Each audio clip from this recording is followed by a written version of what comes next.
सनातन धर्म की अमर गाथाओं में एक ऐसा पुराण है जो भक्ति, ज्ञान और मोक्ष का दिव्य सेतु है, पद्म पुराण। इस महापुराण के पावन प्रसंगों में आज हम प्रवेश कर रहे हैं एक अत्यंत मंगलमय अध्याय में, गुरुतीर्थ की महिमा तथा महर्षि च्यवन की दिव्य कथा। अब तक आपने सुना भार्यातीर्थ, पितृतीर्थ और मातृतीर्थ का पुण्यमय वर्णन। किंतु क्या आपने कभी सोचा है, इन सब तीर्थों से भी श्रेष्ठ कौन सा तीर्थ है? वह तीर्थ है गुरुतीर्थ। गुरु, जो अज्ञानरूपी अंधकार को ज्ञान के सूर्य से दूर कर देते हैं। गुरु, जो केवल शास्त्रों का उपदेश ही नहीं देते, बल्कि शिष्य के अंतःकरण को प्रकाशित कर देते हैं। जैसे सूर्य दिन में प्रकाश देता है, चंद्रमा रात्रि में शीतलता देता है, दीपक घर के भीतर उजाला करता है, वैसे ही गुरु शिष्य के हृदय में सदा सर्वदा ज्ञान का दीप प्रज्वलित रखते हैं। इस अध्याय में भगवान श्री विष्णु स्वयं गुरुतीर्थ की महिमा का दिव्य वर्णन करेंगे। हम जानेंगे कि क्यों गुरु ही समस्त तीर्थों में श्रेष्ठ हैं, कैसे उनकी कृपा से लोक और परलोक दोनों सुधरते हैं, कैसे गुरु के अनुग्रह से विज्ञान, विवेक और अंतः मोक्ष की प्राप्ति होती है। और इसी पावन प्रसंग में प्रकट होती है एक अद्भुत कथा, भार्गव वंश में उत्पन्न महर्षि च्यवन की तपोमय यात्रा। तीर्थाटन का उनका संकल्प, ओंकारेश्वर के समीप वटवृक्ष की छाया में विश्राम, और वहां एक ज्ञानमय पक्षी कुज्जल, जो अपने पुत्र उज्ज्वल को आत्मज्ञान, ध्यान, व्रत और भगवान के शतनाम स्तोत्र का उपदेश देता है। इस अध्याय में हम सुनेंगे कैवल्य अर्थात मोक्ष का गूढ़ रहस्य, निराकार और साकार भगवान के ध्यान का दिव्य स्वरूप, एकादशी और अन्य व्रतों की महिमा, और भगवान के शतनाम स्तोत्र की अद्भुत शक्ति। यह कथा केवल श्रवण मात्र नहीं है, यह आत्मा को झकझोर देने वाला ज्ञान है।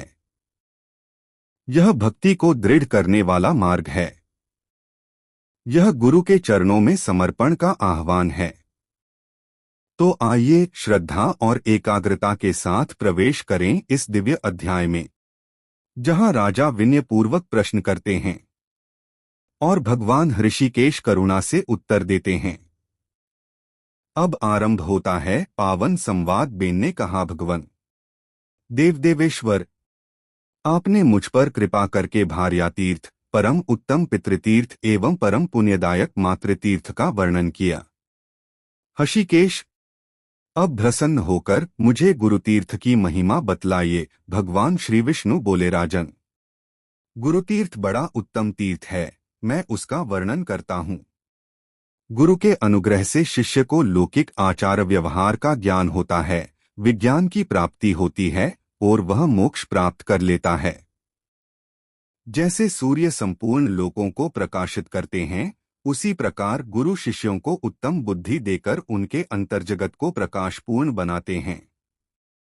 सूर्य दिन में प्रकाश करते हैं, चंद्रमा रात में प्रकाशित होते हैं और दीपक केवल घर के भीतर उजाला करता है, परंतु गुरु अपने शिष्य के हृदय में सदा ही प्रकाश फैलाते रहते हैं। वे शिष्य के अज्ञानमय अंधकार का नाश करते हैं। आठ शिष्यों के लिए गुरु ही सबसे उत्तम तीर्थ हैं। यह समझकर शिष्य को उचित है कि वह सब तरह से गुरु को प्रसन्न रखे। गुरु को पुण्यमय जानकर मन, वाणी और शरीर तीनों की क्रिया से उनकी आराधना करता रहे। नृपश्रेष्ठ, भार्गववंश में उत्पन्न महर्षि च्यवन मुनियों में श्रेष्ठ थे। एक दिन उनके मन में यह विचार हुआ कि मैं इस पृथ्वी पर कब ज्ञान संपन्न होऊंगा। इस प्रकार सोचते सोचते उनके मन में यह बात आई कि मैं तीर्थयात्रा को चले, क्योंकि तीर्थयात्रा अभीष्ट फल को देने वाली है। ऐसा निश्चय करके वे पिता आदि को तथा पत्नी, पुत्र और धन को भी घर पर ही छोड़कर तीर्थयात्रा के प्रसर से भूतल पर विचरने लगे। मुनीश्वर च्यवन ने नर्मदा, सरस्वती तथा गोदावरी आदि समस्त नदियों और समुद्र के तटों की यात्रा की, अन्यान्य क्षेत्रों, संपूर्ण तीर्थों तथा पुण्यमय देवताओं के स्थानों में भ्रमण किया। इस प्रकार यात्रा करते हुए वे ओकारेश्वर तीर्थ में आए और एक बरगद की शीतल छाया में बैठकर सुखपूर्वक विश्राम करने लगे। उस वृक्ष की छाया ठंडी और थकावट को दूर करने वाली थी। मुनिश्रेष्ठ चतनन वहां लेट गए। लेटे लेटे ही उनके कानों में पक्षियों का मनोहर शब्द सुनाई पड़ा, जो ज्ञान विज्ञान से युक्त था। उस वृक्ष के ऊपर अपनी पत्नी के साथ एक दीर्घजीवी तोता रहता था, जो कुजल के नाम से प्रसिद्ध था। वह तोता बड़ा ज्ञानी था। उसके उज्ज्वल, समुज्ज्वल, विज्ज्वल और कपिझले 4 पुत्र थे। चारों ही माता पिता के बड़े भक्त थे। वे भूख से आकुल हीने पर चारा चुगने के लिए पर्वतीय कुजों और समस्त द्वीपों में भ्रमण किया करते थे। उनका चित्त बहुत एकाग्रत रहता था। संध्या के समय मुनिवर च्यवन के देखते देखते वे चारों तोते अपने पिता के सुंदर घोंसले में आए। वहां आकर उन सबने माता पिता को प्रणाम किया और उन्हें चारा निवेदन करके उनके सामने खेंडे हो गए। तत्पश्चात अपने पंखों की शीतल हवा से माता पिता की सेवा करने लगे। कुजल पक्षी अपनी पत्नी के साथ भोजन करके जब तृप्त हुआ, तब पुत्रों के साथ बैठकर परम पवित्र दिव्य कथाएं कहने लगा। उज्ज्वल ने कहा, पिताजी, इस समय पहले मेरे लिए उत्तम ज्ञान का वर्णन कीजिए, इसके बाद ध्यान, व्रत, पुण्य तथा भगवान के शतनाम का भी उपदेश दीजिए। कुजल बोला, बेटा, मैं तुम्हें उस उत्तम ज्ञान का उपदेश देता हूँ जिसे किसी ने इन चर्मचक्षुओं से नहीं देखा है। उसका नाम है कैवल्य मोक्ष। वह केवल अद्वितीय और दुहक से रहित है। जैसे वायुशून्य प्रदेश में रखा हुआ दीपक हवा का झोंका न लगने के कारण स्थिर भाव से जलता है और घर के समूचे अंधकार का नाश करता रहता है, उसी प्रकार केवल्य स्वरूप ज्ञानमय आत्मा सब दोषों से रहित और स्थिर है। उसका कोई आधार नहीं है, वही सबका आधार है। बेटा, वह आशा तृष्णा से रहित और निश्चल है। आत्मा न किसी का मित्र है न शत्रु। उसमें न शोक है, न हर्ष, न लोभ है, न मात्सर्य। वह भ्रम, प्रछाप, मोह तथा सुख दुहक से रहित है। जिस समय इंद्रियां संपूर्ण विषयों में भोग बुद्धि का त्याग कर देती हैं, उस समय सब प्रकार की आसक्तियों से रहित केवल आत्मा रह जाता है। उसे कैवल्य रूप की प्राप्ति हो जाती है। जैसे दीपक प्रज्वलित होकर जब प्रकाश फैलाता है, तब बत्ती के आधार से वह तेल को सोखता रहता है, फिर उस तेल को भी काजल के रूप में उगल देता है। महामते, दीपक स्वयं ही तेल को खींचता और अपने तेज से निर्मल बना रहता है। इसी प्रकार देहरूपी बत्ती में स्थित हुआ आत्मा कर्मरूपी तेल का शोषण करता रहता है। वह विषयों का काजल बनाकर प्रत्यक्ष दिखा देता है और जब से निर्मल होकर स्वयं ही प्रकाशित होता है, उसमें क्रोध आदि दोषों का अभाव है। शेष नामक वायु उसका स्पर्श नहीं करती। वह निःस्पृह और डॉट निश्चलक होकर स्वयं अपने तेज से प्रकाशमान रहता है। स्वकीय स्थान पर स्थित रहकर ही अपने तेज से संपूर्ण त्रिलोकी को देखा करता है। यह आत्मा केवल ज्ञानस्वरूप है, इसी को परमात्मा कहते हैं। इस परमात्मा का ही मैंने तुमसे वर्णन किया है। अब मैं चक्रधारी भगवान श्री विष्णु के ध्यान का वर्णन आरंभ करता हूँ। वह ध्यान 2 प्रकार का है, निराकार और साकार। निराकार का ध्यान केवल ज्ञान रूप से होता है, ज्ञान नेत्र से उनका दर्शन किया जाता है। योगयुक्त महात्मा तथा परमार्थपरायण सन्यासी उन सर्वज्ञ एवं सर्वद्रष्टा परमेश्वर का साक्षात्कार करते हैं। वत्स, वे हाथ पैर से हीन होकर भी संतृ जाते और समस्त चराचर त्रिलोकी को ग्रहण करते हैं। उनके मुख और नाक नहीं हैं, फिर भी वे खाते और सूंघते हैं। बिना कान के ही सब कुछ श्रवण करते हैं। वे सबके साक्षी और जगत के स्वामी हैं। रूपहीन होते हुए भी 5 इंद्रियों से युक्त रूप धारण करते हैं। समस्त लोकों के प्राण हैं। चराचर जगत के जीव उनकी पूजा करते हैं। बिना झिहलाके ही वे बोलते हैं। उनकी सब बातें वेद शास्त्रों के अनुकूल होती है। उनके त्वचा नहीं है, फिर भी वे सबके स्पर्श का अनुभव करते हैं। उनका स्वरूप सत और आनंदमय है, वे विरक्तात्मा हैं। उनका रूप एक है। वे आश्रय रहित और जरावस्था से शून्य हैं। ममता तो उन्हें छू भी नहीं गई है। वे सर्वव्यापक, सगुण, निर्गुण और निर्मल हैं। वे किसी के वशा में नहीं हैं, तो भी उनका मन सब भक्तों के अधीन रहता है। वे सब कुछ देने वाले और सर्वज्ञों में श्रेष्ठ हैं। उनका पूर्ण रूप से ध्यान करने वाला कोई नहीं है।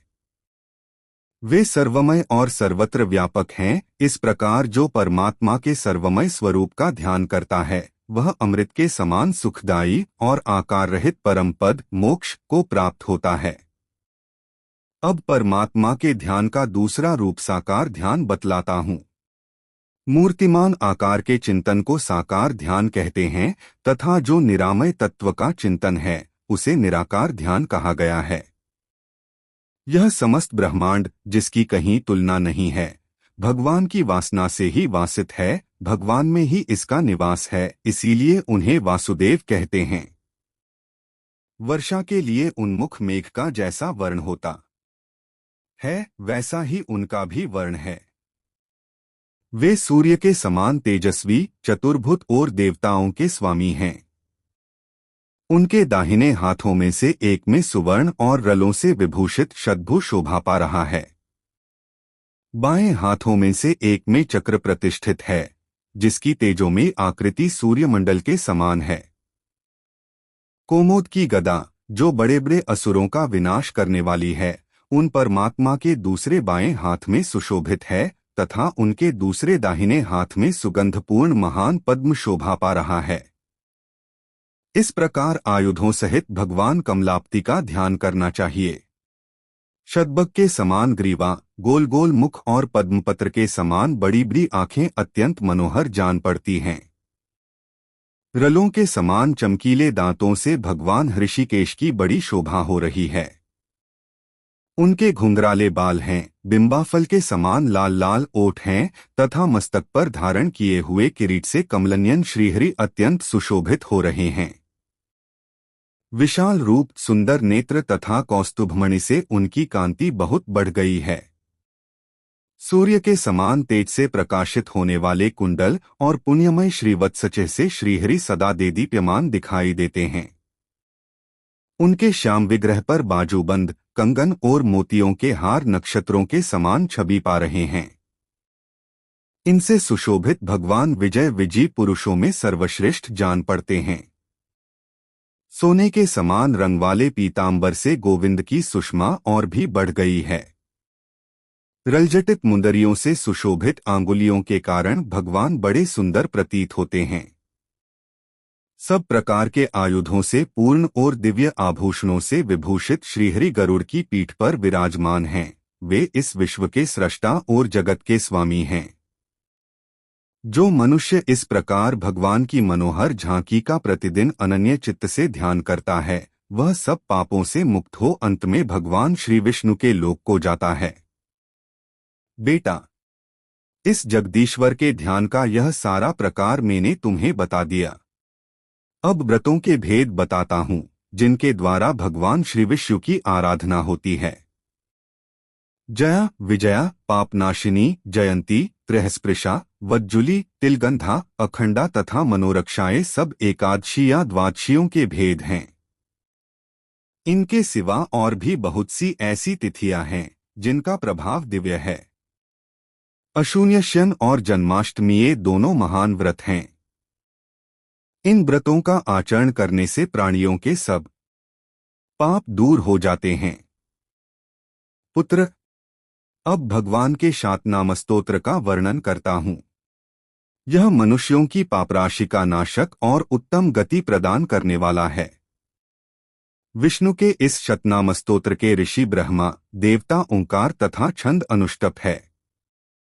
संपूर्ण कामनाओं की सिद्धि तथा मोक्ष के निमित्त इसका विनियोग किया जाता है। ऋषिकेश इंद्रियों के स्वामी, केशव मधुसूदन मधु दैत्य को मारने वाले, सर्वदैत्यसूदन संपूर्ण दैत्यों के संहाक, नारायण अनामय रोग शोक से रहित, जयंत विजय, कृष्ण अनंत, वामन विष्णु विश्वेश्वर, पुण्य विश्वात्मा, सुरार्चित देवताओं द्वारा पूजित, अनघ पापरहित, अघहर्ता, नारसिंह श्रीप्रिय, लक्ष्मी के प्रियतम, श्रीपति, श्रीधर, श्रीद लक्ष्मी प्रदान करने वाले, श्रीनिवास महोदय, महान अभ्युदयशाली, श्री राम माधव मोक्ष क्षमारूप, जनार्दन सर्वज्ञ सर्ववेत्ता, सर्वेश्वर सर्वदायक, हरि मुरारी, गोविंद पद्मनाभ, प्रजापति, आनंद, ज्ञान संपन्न, ज्ञानद, ज्ञानदायक, अच्युत, सबल, चंद्रवक्त्र, चंद्रमे के समान मनोहर मुख वाले, व्याप्त प्रावर, कार्यकारण रूप, संपूर्ण जगत में व्याप्त, योगेश्वर, जगद्योनि, जगत की उत्पत्ति के स्थान, ब्रह्मरूप, महेश्वर, मुकुंद, वैकुंठ, एक रूप, कवि, ध्रुव, वासुदेव, महादेव, ब्राह्मण्य, ब्राह्मण प्रिय, गोप्रिय, गोहित, यज्ञ, यज्ञाड़, यज्ञवर्धन, यज्ञों का विस्तार करने वाले, यज्ञ भोक्ता, वेद वेदाड़पारग, वेदज्ञ, वेदरूप, विद्यावास, सुरेश्वर, प्रत्यक्ष, महाहंस, शद्धुपाणी, पुरातन, पुष्कर, पुष्कराक्ष, वाराह, धरणीधर, प्रद्युम्न, कामपाल, व्यासध्यात, व्यास जी के द्वारा चिंतित, महेश्वर, महान ईश्वर, सर्वसौख्य, महासौख्य, सांख्य, पुरुषोत्तम, योगरूप, महाज्ञान, योगीश्वर, अजित, प्रिय, असुरारी, लोकनाथ, पद्महस्त, गदाधर, गुहावास, सर्ववास, प्रेण्यवास, महाजन, वुंदानाथ, बृहत्काय, पावन, पापनाशन, गोपीनाथ, गोपसख, गोपाल, गोगणाश्रय, परात्मा, पराधीश, कपिल तथा कार्यमानुष, संसार का उद्धार करने के लिए मानव शरीर धारण करने वाले आदि नामों से प्रसिद्ध सर्वस्वरूप परमेश्वर को मैं प्रतिदिन मन, वाणी तथा क्रिया द्वारा नमस्कार करता हूँ। जो पुण्यात्मा पुरुष शतनाम स्तोत्र पढ़कर स्थिरचित्त से भगवान श्री कृष्ण की स्तुति करता है, वह संपूर्ण दोषों का त्याग करके इस लोक में पुण्य स्वरूप हो जाता है तथा अंत में वह भगवान मधुसूदन के लोक को प्राप्त होता है। यह शतनाम स्तोत्र महान पुण्य का जनक और समस्त पातकों की शुद्धि करने वाला है। मनुष्य को ध्यानयुक्त होकर अनन्य चित्त से इसका जप और चिंतन करना चाहिए। प्रतिदिन इसका जप करने वाले पुरुष को नित्य प्रति गड़ाल्ला का फल मिलता है। इसलिए सुस्थिर और एकाग्रचित्त होकर इसका जप करना उचित है। सुख की इच्छा रखने वाले पुरुष को चाहिए कि जहाँ शालाम की शिला तथा द्वारका की शिला गोमती चक्र हो, उन दोनों शिलाओं के समीप पूर्वोक्ति स्तोत्र का जप करे। ऐसा करने से वह संसार में नाना प्रकार के सुख भोग कर अंत में अपने सहित 101 पीढ़ी का उद्धार कर देता है। जो कार्तिक में प्रतिदिन प्रातः स्नान शतनाम स्तोत्र को पढ़ता है, वह परमति को प्राप्त होता है। बेटा, माघ स्नान करने वाला पुरुष यदि भगवान की पूजा करके उनका ध्यान करता और इस स्तोत्र का जप अथवा श्रवण करता है, तो वह मदिरापान आदि से होने वाले पापों का भी त्याग करके परमपद को प्राप्त होता है। बिना किसी विपघ्न के उसे विष्णुपद की प्राप्ति हो जाती है। जो मनुष्य श्राद्ध काल में भोजन करने वाले ब्राह्मणों के सामने इस पापनाशक शातनाम स्तोत्र का पाठ करता है, उसके पितर संतुष्ट होकर परमगति को प्राप्त होते हैं। यह स्तोत्र सुख तथा मोक्ष प्रदान करने वाला है। निश्चय ही इसका जप करना चाहिए। जपकर्ता मनुष्य भगवान श्री विष्णु की कृपा से पूर्ण सिद्ध हो जाता है। उसे सब करके मधुसूदन की पूजा करता और भगवान के सामने प्रकार की सिद्धियां प्राप्त हो जाती हैं।